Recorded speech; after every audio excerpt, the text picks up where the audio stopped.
We'll guide you through how to delete saved passwords in Google Chrome. If you find this useful, then consider subscribing and liking the video. For whatever reason, you no longer want to have a saved password in Google Chrome and so you want to go and delete it.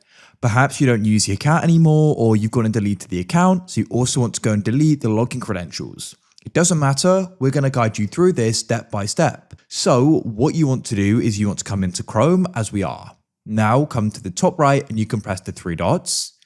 You want to go down the list and find the option for passwords and autofill and hover over it. Find the option for Google Password Manager and click there. And here we are. Now what you can do is you can go and see your passwords here. So you can go and scroll down the list and find the one you want to go and delete. This here, we can go and click on it. You'll need to go and enter in your password for Windows. So I'll go and do that now. Then at the bottom here, you go and see the option for delete. So you can go and then press delete. And as you can see, the password has now been deleted. That's it.